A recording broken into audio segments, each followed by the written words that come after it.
हाँ जी, नमस्कार दोस्तों, नमस्कार सभी का स्वागत है अड्डा 24/7 जुडिशरी पे। मेरा नाम है अमित आनंद। कैसे हैं आप सभी? How are you all? हाँ जी, नमस्कार, good morning everyone, good morning. तो भारतीय न्याय संहिता की हमारी पूरी की पूरी भारतीय न्याय संहिता जो आप देख रहे हैं मेरे पीछे यहाँ पे, भारतीय न्याय संहिता हमने पूरी तरीके से कंप्लीट कर लिया है। धारा 1 से लेके 358 तक। मगर कई ऐसे सेक्शंस है, कई ऐसी धाराएं हैं जहां पे आपको ध्यान देने की जरूरत है, जहां पे बच्चों को थोड़ा डाउट आता है। तो उन धाराओं के लिए हमारी ये स्पेशल सेशन है भारतीय न्याय संहिता पे। और इस भारतीय न्याय संहिता के सेशन में आप सभी को जो भी इम्पोर्टेंट और ऐसे सेक्शंस जहां पे डाउट आता है, यहाँ जहां से सवाल ज्यादा पूछे जाते हैं, आज हम उन्हें टैकल करने वाले हैं, उन्हें हम सॉल्व करने वाले हैं। तो ये भारतीय न्याय संहिता की कंसेप्चुअल क्लासेस में आप सभी का स्वागत है। किन धाराओं पे याद रखना है, किन धाराओं पे ध्यान देना है, right? Good morning Anu, good morning Paras, good morning Vanshika, good morning everyone, good morning. अब यहाँ पे आप भारतीय न्याय संहिता में देखिएगा तो यहाँ पे एक ऐसा पोर्शन है जहां पे आमूमन बच्चों को डाउट आता है, बट मैं पहले आप सभी से पूछना चाहूंगा, भारतीय न्याय संहिता की ऐसी कौन सी टॉपिक है जहां पे आपको डाउट आ रहा है? आप कमेंट सेक्शन में अभी लिख सकते हैं। भारतीय न्याय संहिता की कौन सी ऐसी टॉपिक है जहां पे आपको डाउट आ रही है? बताया जाए कौन सी ऐसी धारा है, कौन सी ऐसी सेक्शन है जहां पे आपको डाउट आता है। जैसे कि पिछली बार हमने ऑर्गेनाइज क्राइम किया था, ऑर्गेनाइज क्राइम पढ़ा था और पेटी ऑर्गेनाइज क्राइम पढ़ा था। उसके बाद एक बहुत ही अहम टॉपिक है जो कि पहले नहीं था आईपीसी में, अब जोड़ दिया गया है। वो है टेररिस्ट एक्ट। जो कि धारा नंबर 113 में दे रखा है। धारा नंबर 113 में दे रखा है। चलिए सीधा 113 पे चल देते, सेक्शन नंबर 113 में चल देते। देखिए, ये 113 देख रहे हैं आप यहाँ पे, टेररिस्ट एक्ट जिसका नाम है, देख रहे हैं आप। तो आज हम समझने वाले हैं कि आखिर क्या होता है टेररिस्ट एक्ट। टेररिस्ट मतलब क्या होता है? आतंकवादी होते हैं। तो पहले आतंकवाद से रिलेटेड हमारे पास कुछ नहीं था क्या? बिल्कुल था। बट टेररिस्ट एक्ट आखिर होता क्या है, उसके बारे में आज हम जानते हैं। लेट्स सी, आज हम सीखने वाले हैं कि टेररिस्ट एक्ट क्या होता है, टेररिस्ट एक्ट के बारे में। अब चलिए देखते हैं। देखिए, धारा 113 क्या कहता है? धारा 113 क्या कहता है?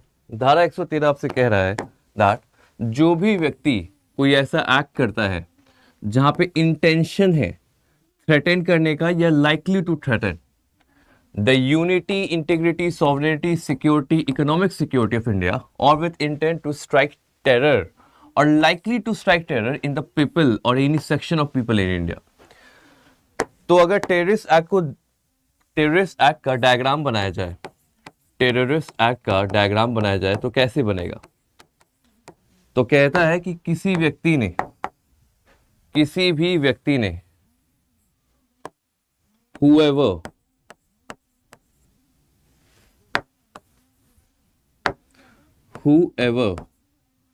does any act। अब इस एक्ट का नेचर क्या है? तो कहता है इस एक्ट के पीछे इंटेंशन होना चाहिए। दो चीजें आती है, या तो इंटेंशन हो या तो कहता है likely to threaten. Intention to threaten या तो लाइकली टू थ्रेटन। अब ये जो दो शब्द आपके सामने यहां पे दे रखा है, एक शब्द देता है इंटेंशन और दूसरा शब्द दे रहा है लाइकली। ये दोनों शब्द क्या है? ये दोनों शब्द मेंस रिया के बारे में बता रहे हैं। नाउ इंटेंशन टू थ्रेटन और likely to threaten what? What, तो यहां पे समझना है क्या क्या चीजों पे यहां पे थ्रेटन हो रहा है। तो कहता है यूनिटी पे, इंटीग्रिटी पे, unity, integrity, sovereignty, security, economic security, sovereignty, security या तो इकोनॉमिक सिक्योरिटी। ये तो पहला है, ये तो पहली चीज है जो कह रहा है। इसके अलावा इंटेंट टू स्ट्राइक टेरर और लाइकली टू स्ट्राइक टेरर। दूसरा कहता है जहां पे इंटेंशन हो to strike terror, to strike terror और लाइकली टू स्ट्राइक टेरर। तो टेरर किसके खिलाफ? देश के खिलाफ। तो टेरर देश के खिलाफ नहीं होगा, टेरर लोगों के खिलाफ होगा। Against the people, against the people, against the people और एनी सेक्शन ऑफ पीपल, और any section of people, any section of people.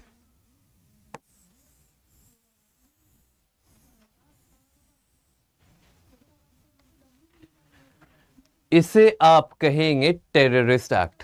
तो फिर से एक बार समझ लेते हैं बहुत ही आसानी से। पहले तो जहां पे भी इंटेंशन दिया है उसे मार्क कर लीजिए, ये इंटेंशन है, ठीक है।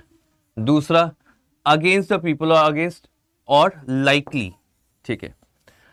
तो याद रखिएगा, याद रखेंगे आप कि टेररिस्ट एक्ट में नॉलेज, नॉलेज नहीं दिया गया है, बस इंटेंशन दिया है या लाइकली, इंटेंशन या लाइकली शब्द दिया गया है।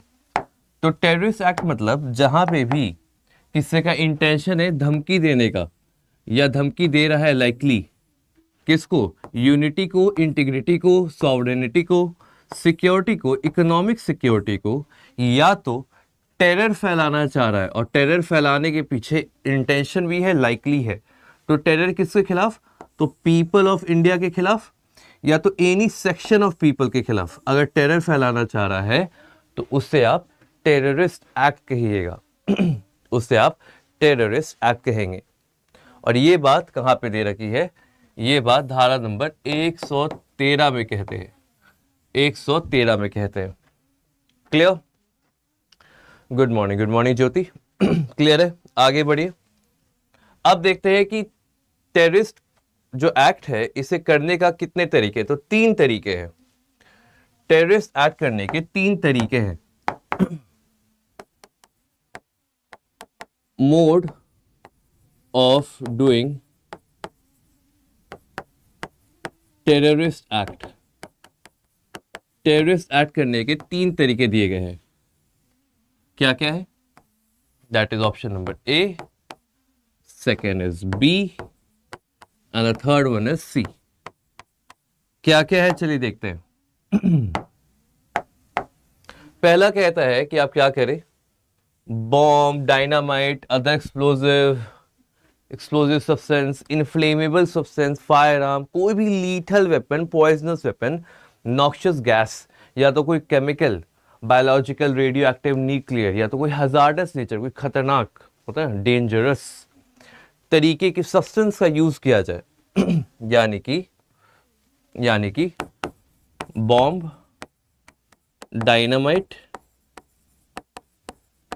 Any hazardous weapon, any hazardous weapon का अगर यूज किया जाए, को अगर यूज करे और किसी की डेथ कर दे, किसी की मृत्यु कर दे। दूसरा, लॉस करे प्रॉपर्टी का, लॉस ऑफ प्रॉपर्टी हो, लॉस ऑफ प्रॉपर्टी हो। तीसरा, डिसरप्शन हो एसेंशियल सप्लाईज का, डिसरप्शन हो एसेंशियल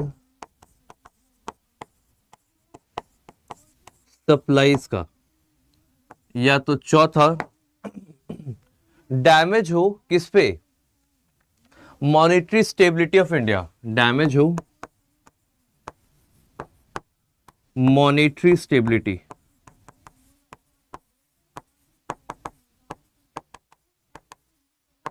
या तो डैमेज या डिस्ट्रक्शन हो किसी प्रॉपर्टी की इंडिया में या तो फॉरेन कंट्री में जिसे डिफेंस ऑफ इंडिया की तरह यूज किया जा रहा है, damage to property of India. तो अफगानिस्तान में जब आपने देखा होगा, अफगानिस्तान में जब अमेरिका सब चीज छोड़ छाड़ के चली गई थी तो इंडिया ने अफगानिस्तान में बहुत सारी चीजें बनाई थी। अब इंडिया के द्वारा वहां पे जो बनाया गया था एड, जो भी प्रॉपर्टी बनाई गई थी वहां पे, अब तालिबान के जो मेंबर्स थे उन्होंने सभी चीजों को ध्वस्त कर दिया, डिस्ट्रॉय कर दिया था। तो वो भी टेररिस्ट एक्ट आएगा क्योंकि वहां पे प्रॉपर्टी ऑफ इंडिया थी, इंडिया की प्रॉपर्टी, इंडिया ने अपनी प्रॉपर्टी अफगानिस्तान में बनाई थी। तो टेररिस्ट एक्ट इंडिया में ही नहीं, इंडिया के बाहर भी हो सकता है अगर वहां पे इंडिया की प्रॉपर्टी रहे, ये आप याद रखिएगा, ठीक है। दूसरा कहता है overall by means of criminal force और the show of criminal force और अटेम्प्ट टू डू सो और causes death of any public functionary. तो कहता है या तो क्रिमिनल फोर्स यूज किया, क्रिमिनल फोर्स यूज करे, या तो डेथ ऑफ पब्लिक फंक्शनरी कर दे, डेथ ऑफ पब्लिक फंक्शनरी करे। सी डिटेन करे, किडनैप करे, अबडक्ट करे कोई ऐसे पर्सन को in order to compel the government of India or the state government or of a foreign country, international intergovernmental organization to do or to not do something। मतलब detain कर ले, kidnap कर ले, abduct कर ले, and इस detain से क्या करेगा, कंपेल करेगा, and compel the government to do certain act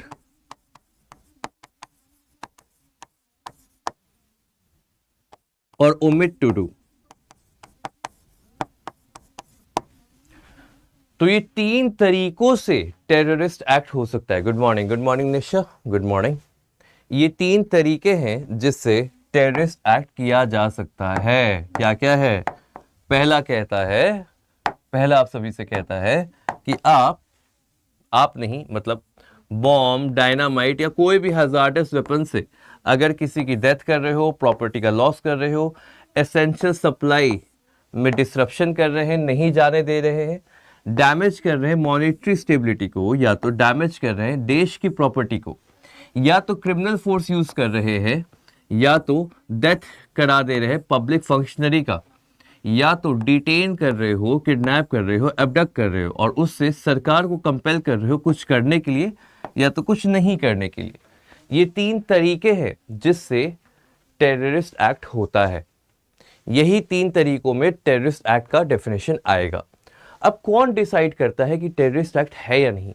तो यहां पे याद रखिएगा, यहां पे लिखता है लास्टली देखिएगा, जो सुप्रिटेंडेंट ऑफ पुलिस होते हैं वो डिसाइड करते हैं कि ये टेररिस्ट एक्ट में जाएगा या यूएपीए में जाएगा दैट मीन्स जो सुप्रिटेंडेंट ऑफ पुलिस है, जो सुप्रिटेंडेंट ऑफ पुलिस है, ये डिसाइड करेंगे कि whether terrorist act will apply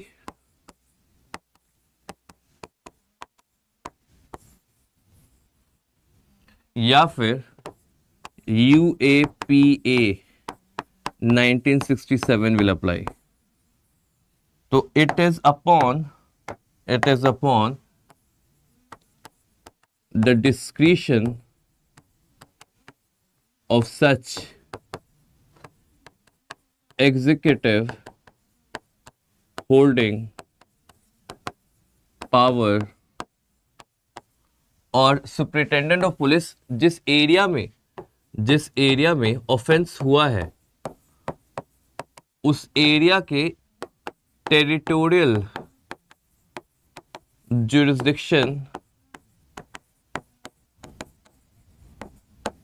के एग्जीक्यूटिव,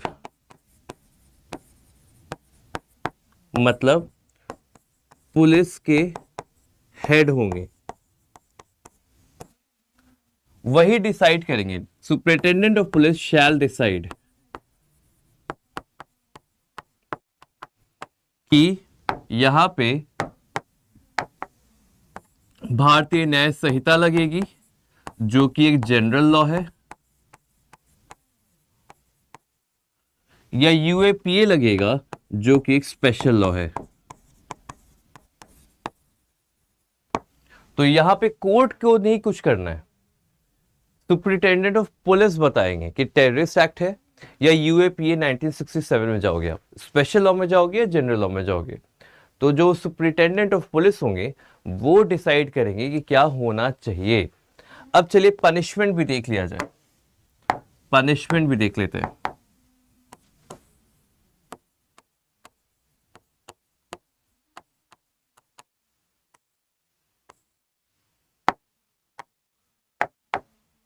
चलिए देखते हैं पनिशमेंट क्या है। तो कहता है कि अगर किसी की डेथ हो गई, अगर टेररिस्ट एक्ट में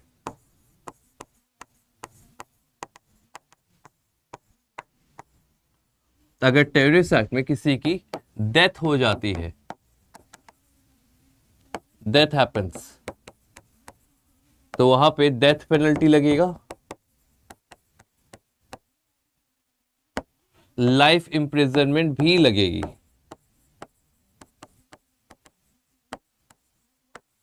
डेथ पेनल्टी या तो लाइफ इंप्रिजनमेंट वहां पे लग सकता है। बाकी सारे केसेस में कम से कम 5 साल,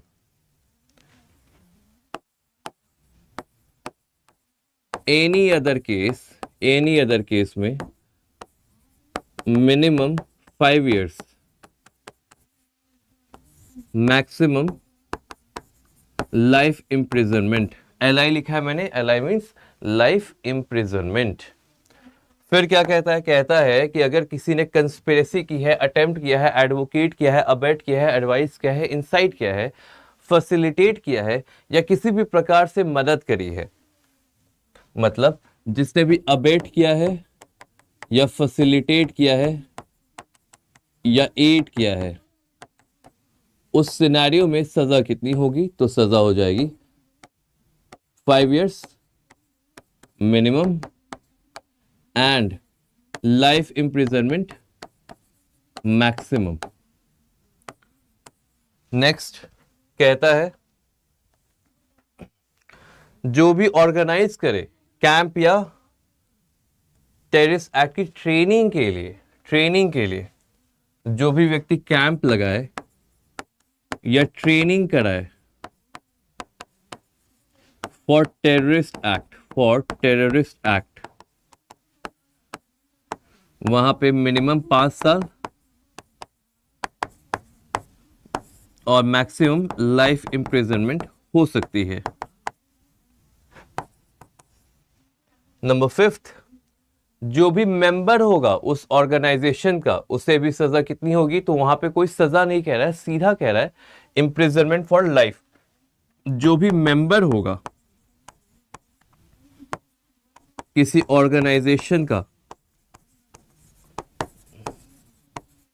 तो सजा कितनी होगी? Maximum life imprisonment. मिनिमम कुछ बताया ही नहीं गया है, कह दिया गया कि लाइफ इंप्रिजनमेंट तक सजा दे सकते हो आप। फिर जो भी हार्बर करे या कंसील करे, जो भी हार्बर करे या कंसील करे, जो भी छुपाने मदद करे या एड करे, हार्बर करे या कंसील करे, उस सिनेरियो में मिनिमम 3 साल, मैक्सिमम लाइफ इंप्रिजनमेंट। उसके बाद जो भी पोजेस करे कोई प्रॉपर्टी, जो भी पोजेस करे कोई प्रॉपर्टी जो उस टेररिस्ट एक्ट से मिला है, जो उस टेररिस्ट एक्ट से मिला है, तो जो भी प्रॉपर्टी पोजेस करे, 6 हो गया, 7वां, जो जिसके पास की प्रॉपर्टी है और प्रॉपर्टी आई है किसी टेररिस्ट एक्ट से, किसी टेररिस्ट एक्ट से, उस सिनेरियो में मैक्सिमम लाइफ इम्प्रिजनमेंट दे सकते हैं, मैक्सिमम लाइफ इम्प्रिजनमेंट आप दे सकते हो। तो कितनी प्रकार की सजाएं हैं अगर देखा जाए, कितनी प्रकार की सजाएं हैं, तो टोटल 7 प्रकार की सजाएं आपको टेररिस्ट एक्ट में देख रहे हैं। अगर कोई मर गया, टेररिस्ट एक्ट हुआ, आतंकवादी हमला हुआ है और कोई मर गया, तो वहां पे सभी को डेथ पेनल्टी या तो लाइफ इम्प्रिजनमेंट होगी। बाकी सारे सिनेरियोज में अगर टेररिस्ट अटैक हुआ है तो बाकी सारे सिनेरियोज में कम से कम 5 साल की जेल या तो लाइफ इम्प्रिजनमेंट हो जाएगी। अगर कोई टेररिस्ट को बचान हेल्प करता है, हार्बर करता है, छुपने मदद करता है या कंसील करता है, तो मिनिमम 3 साल की जेल और मैक्सिमम लाइफ इम्प्रिजनमेंट होगी।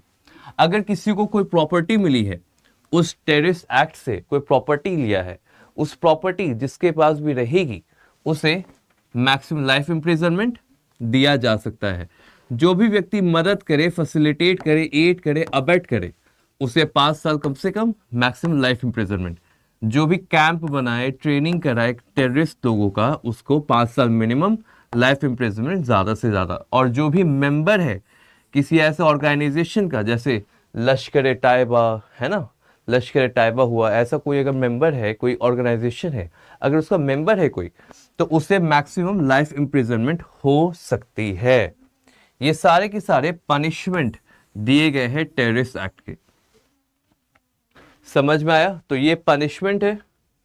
टेररिस्ट एक्ट होता है, होगा या यूएपीए में जाएगा, कौन डिसाइड करेगा? टेररिस्ट एक्ट कितने तरीकों से हो सकता है और साथ ही साथ टेररिस्ट एक्ट मतलब क्या होता है, ये सारी चीजें आपको इस चार्ट में यहां पे दिख जाएगी। दिख रहा है? क्लियर है? समझ में आ रहा है या नहीं आ रहा है? बताइए कमेंट सेक्शन में। अमरास, ठीक है, good morning, good morning Amras, कैसे आप? Good morning Nisha, how are you? ये समझ में आया या नहीं आया? इजी है, आसान है, डिफिकल्ट तो है नहीं, है ना? चलिए इसके अलावा आगे चलते हैं।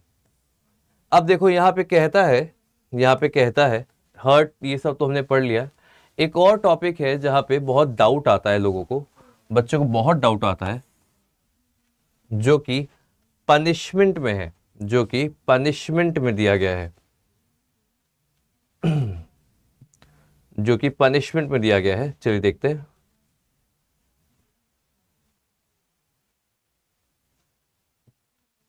अब देखिए ये सारा डेफिनेशन दिया आपके सामने, डेफिनेशन है, डेफिनेशन है, ये सारे के सारे डेफिनेशन दे रखे हैं, ठीक है।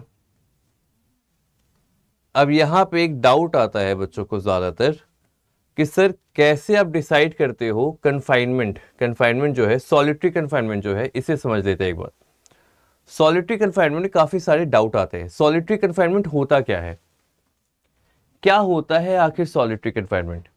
देखो टेररिस्ट एक्ट का जो ये पीडीएफ है, मैं आपको पीडीएफ जो ये देख रहे हो, ये पीडीएफ को मैं शेयर कर दूंगा अभी। ये जो आप टेररिस्ट एक्ट का पूरा पीडीएफ देख रहे हैं, ये जो पूरा पीडीएफ देख रहे हैं आप, इसे मैं शेयर कर देता हूं। शेयर कहां पे कर रहा हूं देख लीजिए, शेयर कहां पे कर रहा हूं इसे देख लीजिए। आपको जाना है टेलीग्राम पे और टेलीग्राम पे सर्च करना है अड्डा 247 जुडिशरी, सर्च करिए, सर्च करिए, दिख रहा है अड्डा 24/7 जुडिशरी का एक ग्रुप दिख रहा है। इस ग्रुप में आपको पीडीएफ शेयर हो जाएगा, यहां पे आपको पीडीएफ मिल जाएगा, तो पीडीएफ देख लो, मैं अभी शेयर ही कर दे रहा हूं आपके सामने।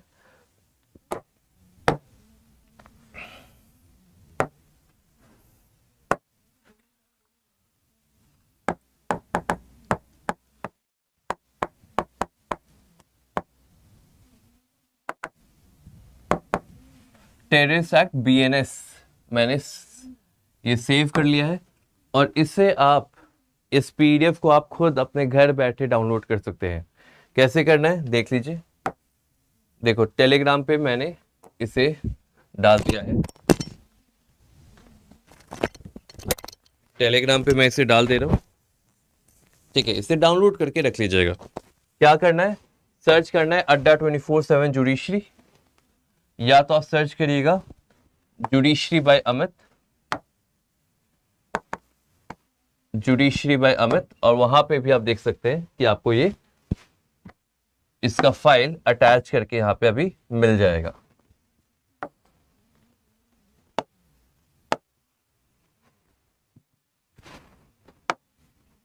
देखिए डाल दिया इसे, इसे डाउनलोड कर लीजिएगा, जुडिशरी बाय अमित के ग्रुप पे जाइएगा, डाउनलोड कर लीजिए। साथ ही साथ मैं इसे अड्डा 24/7 जुडिशरी हमारे ग्रुप पे भी डाल दे रहा हूं, ताकि आप कभी भी घर बैठे कुछ भी मिस ना हो जाए आपसे।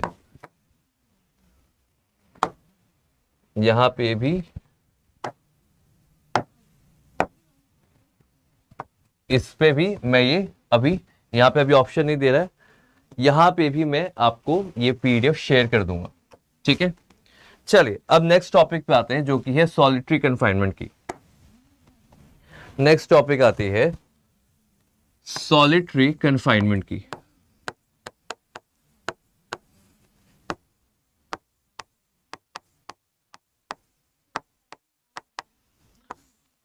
सॉलिटरी कन्फाइनमेंट मतलब क्या हुआ, सॉलिटरी कन्फाइनमेंट मतलब क्या हुआ, किसी व्यक्ति ने बहुत ही ग्रेव ऑफेंस किया होगा, तो उसे हम कड़ी सजा देना चाहते हैं। अब कन्फाइनमेंट मतलब आपने पढ़ा है, चारों दिशा से जब सर्कमस्क्राइब कर दिया जाए, सर्कमस्क्राइब कर दिया जाए तो कन्फाइनमेंट कहते हैं। और सॉलिटरी मतलब वहां पे बहुत ही हार्श कंडीशंस है, वहां पे काफी हार्श कंडीशंस है, उनके बारे में बात हो रही है, राइट। अब सॉलिटरी कन्फाइनमेंट आखिर होता क्या है, इसके बारे में आपको धारा नंबर 11 में जाना होगा, सेक्शन नंबर 11।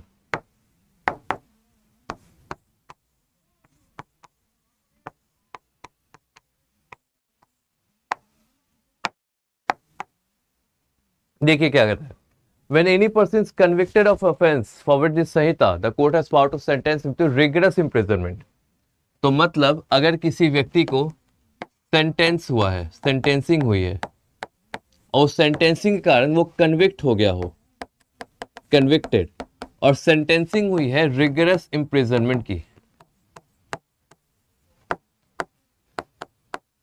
रिगरस इम्प्रिजनमेंट की, उसके बाद the court may by sentence the order that the offender shall be kept in solitary confinement for any portion or portion of imprisonment which is sentence not exceeding 3 months in the whole। तो जहां पे भी rigorous imprisonment होगा वहां पे court के पास discretion है, court के पास डिस्क्रिशन है कि वो सॉलिटरी कन्फाइनमेंट की सजा दे सकता है। अब सॉलिटरी कन्फाइनमेंट में रूल ये कहता है कि आप मैक्सिमम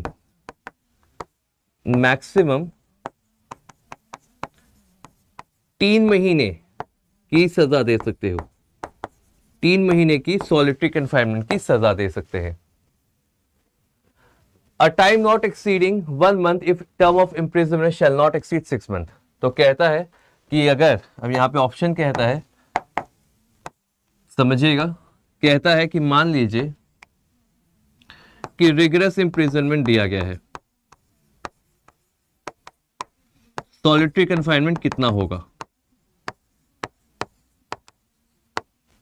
चलिए देखिए, अगर किसी को रिगरस इम्प्रिजनमेंट दिया गया है 6 महीने से कम, तो सॉलिटरी कन्फाइनमेंट 1 महीने से ज्यादा नहीं जाएगा, 1 महीने से ज्यादा नहीं जाएगा।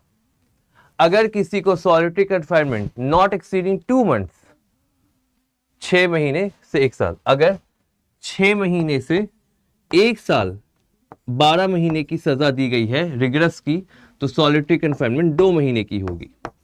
और 1 साल से अधिक 1 year से प्लस है तो वहां पे 3 महीने तक की होगी। ये आप याद रखेंगे, ये आप याद रखिएगा। क्लास समझ में आ रही हो तो क्लास को लाइक जरूर कर लीजिएगा, लाइक कर लीजिए, शेयर कर लीजिए, और अगर पहली बार हमारे चैनल पे आ रहे हैं तो सब्सक्राइब भी जरूर कीजिएगा। मतलब अगर किसी को 5 महीने की रिगरस इम्प्रिजनमेंट दी गई है तो उसे हम 1 महीने मैक्सिमम सॉलिटरी कन्फाइनमेंट देंगे। अगर किसी को 10 महीने के लिए हमने रिगरस इम्प्रिजनमेंट दिया है तो 2 महीने मैक्सिमम सॉलिटरी कन्फाइनमेंट देंगे। और अगर किसी को 4 साल की रिगरस इम्प्रिजनमेंट दी है फिर भी हम मैक्सिमम 3 महीने तक सॉलिटरी कन्फाइनमेंट दे सकते हैं। ये बात आपको याद रखनी है, यहां से सवाल सीधा पूछा जाता है। बट सॉलिटरी कन्फाइनमेंट में एक और इश्यू आता है। सॉलिटरी कन्फाइनमेंट में एक इश्यू और आता है। क्या है वो इश्यू, चलिए देखते हैं। देखिए, कहता है कि जब सॉलिटरी कन्फाइनमेंट दिया जाएगा तो such confinement shall in no case exceed 14 days, 14 दिन से ज्यादा जाना ही नहीं चाहिए। With interval between the period of solitary confinement of not less duration that such period. तो अगर 14 दिनों तक सजा हुई है तो 14 दिनों उसे रिगरस इम्प्रिजनमेंट फिर रखेंगे। And when the imprisonment awarded shall exceed 3 months, 3 महीने से ज्यादा हो जाए, 3 महीने से ज्यादा हो जाए तो solitary confinement shall not exceed 7 days, 7 दिनों से ज्यादा हम उसे नहीं रखेंगे 1 महीने में। Of the whole imprisonment awarded with interval between the period solitary confinement of not less duration and such period। ये क्या कहना चाह रहा है, धारा नंबर 12 कहना क्या चाह रहा है, इसे समझो, ये बहुत इंपॉर्टेंट है। देखिए, कहता है कि मान लो कि किसी को सजा हुई है, मान लीजिए कि किसी को सजा है, सॉलिटरी कन्फाइनमेंट हमने दी है 2 महीने की, 2 महीने की। मान लो कि रिगरस इम्प्रिजनमेंट हुआ है, रिगरस इम्प्रिजनमेंट है कितनी, 10 महीने की। तो अभी हमने पढ़ा कि अगर रिगरस इम्प्रिजनमेंट 6 से 12 महीने होगा तो मैक्सिमम 2 महीने की सॉलिटरी कन्फाइनमेंट देंगे। 10 महीने की रिगरस इम्प्रिजनमेंट है तो यहां पे 2 महीने हम क्या करेंगे, सॉलिटरी कन्फाइनमेंट देंगे।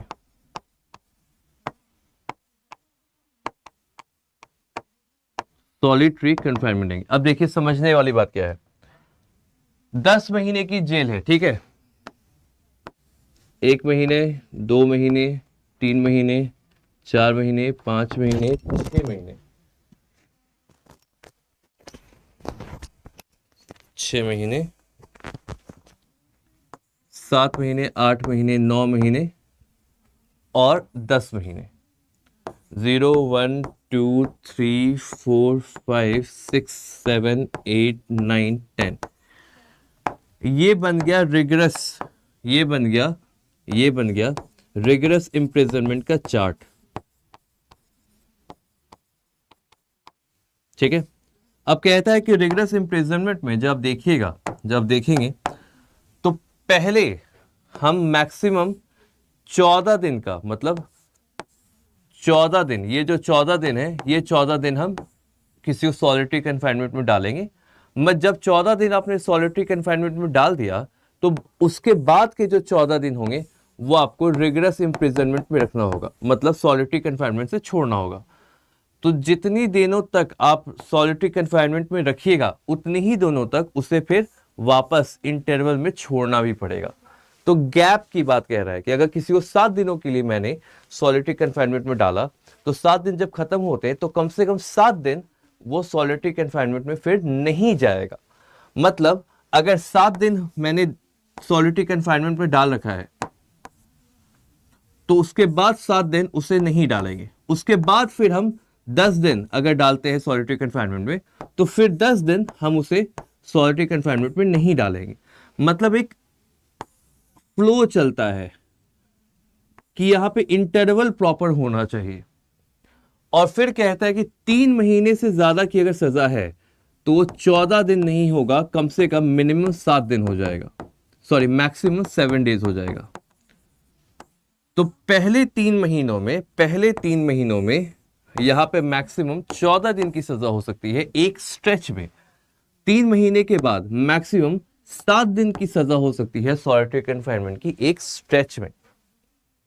ये समझ में आया, क्लियर है या नहीं है? समझ में आया या नहीं आया?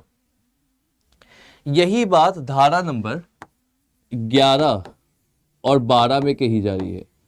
सेक्शन 11 और 12 से सवाल बहुत बार पूछे जाते हैं, तो इसे बहुत अच्छे से पढ़िएगा, इसे अच्छे से पढ़े, इसे अच्छे से समझे।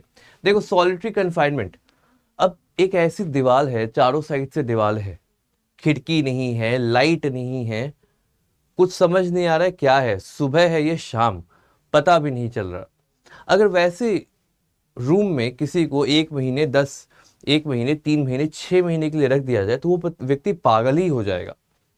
तो पागल ना हो जाए इसके लिए हमने लिमिट रखा है कि हम 14 दिन मैक्सिमम किसी को एक लगातार उस कमरे में रखेंगे, और अगर 3 महीने से ज्यादा का पनिशमेंट है तो हम 7 दिन से ज्यादा उसे उस कमरे में नहीं रखेंगे। मतलब मैक्सिमम लिमिट या तो 7 दिन है या तो 14 दिन है। 14 दिन है 3 महीने से पहले, 7 दिन है 3 महीने के बाद। इसे याद रखिएगा, सीधा ये जुडिशरी के क्वेश्चन में पूछे जाते हैं। जुडिशरी के एग्जाम में सीधा सवाल यही रहता है।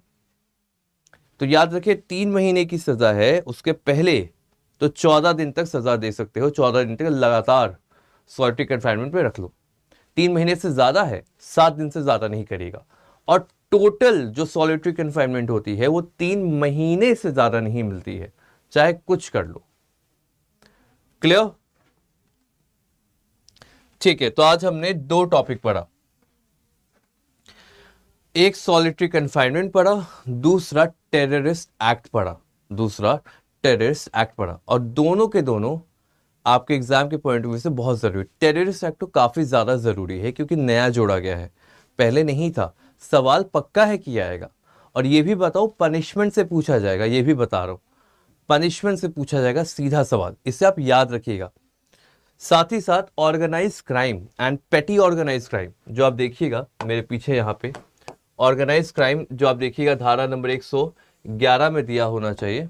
ये देखिए धारा नंबर 111 दिखेगा अभी आपको, 111 देखिए, ऑर्गेनाइज क्राइम है। ऑर्गेनाइज क्राइम से भी सवाल आएंगे ही आएंगे। नया टर्म है, आईपीसी में था नहीं, भारतीय न्याय संहिता में जोड़ा गया है। तो ऑर्गेनाइज क्राइम और पेटी ऑर्गेनाइज क्राइम में क्या अंतर है? ऑर्गेनाइज क्राइम और पेटी ऑर्गेनाइज क्राइम में क्या अंतर है बताइए तो जरा, बताइए क्या अंतर है। देखो ऑर्गेनाइज क्राइम में यहां पे जो ऑफेंस किया जा रहा है उसकी सजा कम से कम 3 साल होगी या ज्यादा होगी, ये याद रखिएगा। ऑर्गेनाइज क्राइम में जो सजा होती है कम से कम 3 साल या उससे ज्यादा होगी। पेटी ऑर्गेनाइज क्राइम में ऐसी कोई भी बात नहीं कही गई। ये सबसे मेजर डिफरेंस दिया गया है ऑर्गेनाइज क्राइम में जो कि धारा 111 में है, और पेटी ऑर्गेनाइज क्राइम में जो कि धारा 112 में है। ये आप याद रखें। चलिए, साथ ही साथ मैं आप सभी को बता दूं कि आज 23 तारीख है। मुझे लगता है आप सभी लोग एक्साइटेड होंगे क्योंकि आज कुछ अहम होने वाला है, कुछ जरूरी होने वाला है। आज विधि के बारे में बात करने वाले हैं। क्या होता है लॉ, क्या होता है कानून, क्या होता है न्याय, इसके बारे में बात करने वाले हैं। तो अभी आपको मैं बता दूं आपको करना क्या है। सबसे पहले आप गूगल पे जाइए, और गूगल पे जाके सर्च करिए यूट्यूब। गूगल पे जाके सर्च करिए यूट्यूब सर्च करिएगा। यूट्यूब पे चले गए, यूट्यूब में जाने के बाद अड्डा 24/7 जुडिशरी सर्च करना है। अड्डा 247 जुडिशरी सर्च करना है। सर्च कीजिए, सर्च करिएगा, यहाँ पे हमारा पेज खुलेगा। पेज में चले गए आप। अब यहाँ पे होम में जाइएगा तो आपको यहाँ पे दिखेगा विधि द लॉ, यानी कि आज शाम के 6 बजे बहुत अहम बातें आपको बताई जाने वाली है। लॉ से रिलेटेड, जुडिशरी से रिलेटेड, कैसे क्लियर करना है उससे रिलेटेड, कितने बच्चे अपियर होते हैं, कितना सक्सेस रेशियो है, क्या तरीका था, उसके बारे में बात करेंगे। तो क्या करना है, इस पर क्लिक करिए और यहाँ पे नीचे जाके इसे लाइक कर लीजिए। लाइक करने से क्या होगा कि अब भले ही आप कहीं और है, शाम में कहीं बाहर है, छूटेगी नहीं वीडियो, कोई एसेंशियल पोर्शन इसका आपसे मिस नहीं होगा। तो सीधा जाके वीडियो को सीधे आप यहाँ पे लाइक कर लीजिए और शाम में जुड़िए हमारे साथ शाम के 6 बजे, जहाँ पे हम चर्चा करेंगे आपके सक्सेस का और आपके प्रिपरेशन के लिए। तो मुलाकात होगी आपसे नेक्स्ट वीडियो में, तब तक के लिए रखें ख्याल, टेक